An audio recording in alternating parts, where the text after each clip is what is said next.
एक तरफ जहां हमारे देश में साधु संत के भेष में छुपे भेड़िया धर्म के नाम पर भोली भाली मासूम लड़कियों का अपने आश्रम में शोषण करते देखे जा सकते हैं, वहीं दूसरी तरफ कुछ ऐसे भी लोग हैं जो अपनी करुणा, दया और प्रेम के लिए जाने जाते हैं।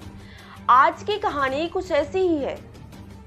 ये कहानी है हिमाचल के धर्मशाला की पिंकी हरियाण की, जो आज से कुछ साल पहले अपनी मां के साथ मैगलोडगंज में भगवान बुद्ध के मंदिर के पास 4.5 साल की मासूम पिंकी हरियाण कभी अपनी मां के साथ लोगों के आगे हाथ फैलाकर भीख मांगती थी। लेकिन बुद्ध की दया और करुणा के प्रतीक तिब्बती शरणार्थी भिक्षु जामयांग ने अन्य भीख मांगने और कूड़ा बिनने वाले बच्चों के साथ उसे भी अपना बच्चा बनाकर नई जिंदगी दे दी।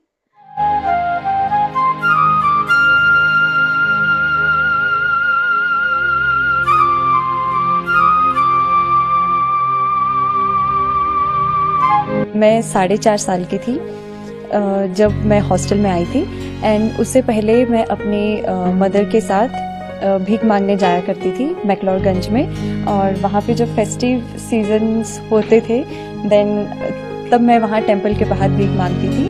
चेंजिंग का जो शुरू हुआ था वो 2004 में हुआ था एंड उस टाइम पे मैं 4.5 साल की थी, बहुत छोटी थी। और उस टाइम पे माँ बाप से दूर जाना is like a very big thing. और उस टाइम पे हमारे पेरेंट्स को इम्पोर्टेंस ऑफ एजुकेशन का नहीं मालूम था कि एजुकेशन क्या है, उसकी इम्पोर्टेंस क्या है और वो एजुकेशन सिस्टम क्या चेंजेस ला सकता है। कोई भी इस चीज के लिए अवेयर नहीं था। बट उस टाइम पर गुरुजी आए। गुरुजी ने बहुत कोशिश करी समझाने की, पूरा समझाने की कोशिश करी कि एजुकेशन कितनी मायने रखती है। तो उस टाइम पर मुश्किल से 10 फैमिलीज जो है वो रेडी हुई थी, क्योंकि उस टाइम पे पेरेंट्स के लिए भी एक बहुत ही चैलेंजिंग होगा मे बी उस टाइम, क्योंकि उनको नहीं पता है कि कोई ऐसे आके और ऐसे ले जाए, तो उनके लिए पॉइंट नहीं, उनको समझ नहीं आ रहा था। बट धीरे धीरे उनको समझ आया कि ठीक है, ये हमारी जिंदगी बदलने का एक बहुत ही अच्छा मौका है। तो ये शुरुआत हम 10 बच्चों से हुई थी 2004 में and I was one of them. तो वहां से शुरुआत हुई थी एंड हमारी जो स्कूलिंग हुई है वो Dayanand model senior secondary school से हुई है, जो यहाँ कचहरी में है। और फिर 2005 में इंटरव्यू हुआ था हमारा। बहुत छोटे थे और जो mental knowledge at that time that was like literally zero. तो उस टाइम पे मुझसे एक क्वेश्चन किया था गुरुजी और मैम ने किया था, नविता मैम ने किया था कि आप बड़े होकर क्या बनना चाहेंगे।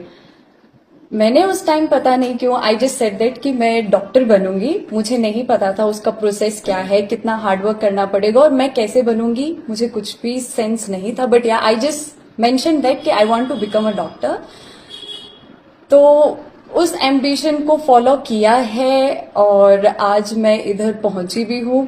एंड इस पूरी जर्नी में लाइक टोंगलेन हॉस्टल ने सिर्फ हमारी एजुकेशन के अलावा भी हमारी जो मेंटल डेवलपमेंट और एक होलिस्टिक डेवलपमेंट पर बहुत ज्यादा ध्यान दिया कि एक बच्चे को एकेडमिकली हमें अच्छा करना इज इम्पोर्टेंट, बट साथ ही साथ में हम अपने लाइफ में अपनी लाइफ को कैसे बहुत अच्छा बना सकते हैं या फिर एक अच्छे इंसान कैसे बन सकते हैं और डिसीजंस और बाकी फैक्टर्स को लेकर हमारी लाइफ कैसे इजी हो सकती है, तो वो सब इम्प्लीमेंट करना सिखाया हमारी पर्सनल लाइफ में।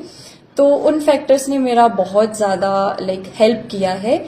और व्हाट आई थिंक कि आज अगर मैं यहाँ पर हूँ, इस मुकाम पर पहुंची हूँ, तो वो टोंगलेन की वजह से हूँ, टोंगलेन सपोर्टर्स की वजह से हूँ। उनके बिना मैं और